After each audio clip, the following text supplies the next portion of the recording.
nous avons l'habitude d'appeler le passif social.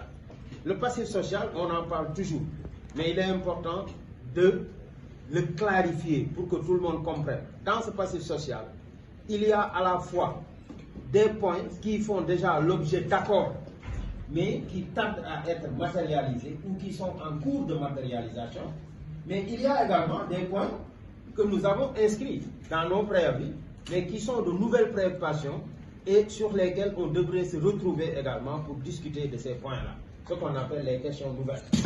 Alors, pour aller déjà à ce que nous appelons les points d'accord, soit en cours de matérialisation ou non encore matérialisés, je rappelle que, en tout cas, avec les collègues du QSAMS, avec qui nous avons déposé ce préavis-là, il s'agit notamment d'un point nodal portant sur ce qu'on appelle le parachèvement de la dématérialisation. Et je voudrais en profiter aussi pour soulever tout ce que nous avons, nous, comme problème par rapport à la dématérialisation.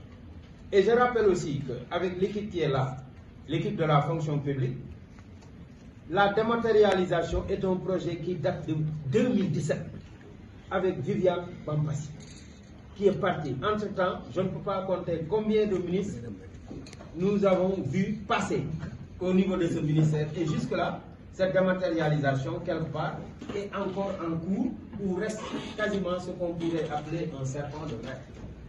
Et sur ce plan-là, je pense que nous, l'une de nos attentes les plus fortes, c'est aujourd'hui vraiment le parachèvement de cette dématérialisation, qui n'est qu'une étape d'ailleurs de la grande mesure annoncée par le président de la République, qui nous parle, lui, de digitalisation.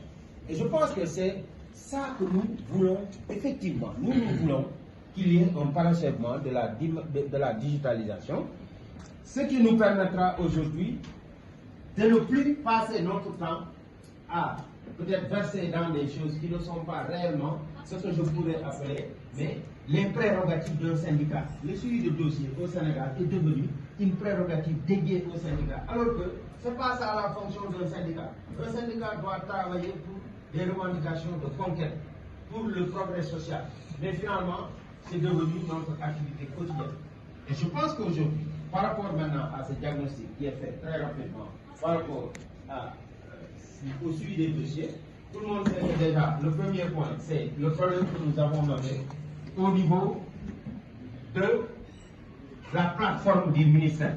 Nous sommes passés de Girafe 1 à Girafe 2. Girafe 2 aujourd'hui, avec des attentes qui étaient très fortes, nourries par la part syndicale, mais qui ne sont jusque-là pas satisfaites, ces attentes. Pourquoi? Parce que nous sommes au courant des problèmes techniques liés au basculement de Girafe 2. Nous savons aussi, pour la prise en charge des actes, nous ne comprenons pas qu'après Girafe 2, qu'il y ait aujourd'hui des actes qui sont pris en charge sur le plan physique, alors que pour nous, tout devrait basculer vers le numérique. Ça, c'est un problème. Et nous profitons aussi de cette prise de parole pour rappeler également que toujours par rapport au suivi des dossiers, quand le projet de l'ouverture des bureaux relais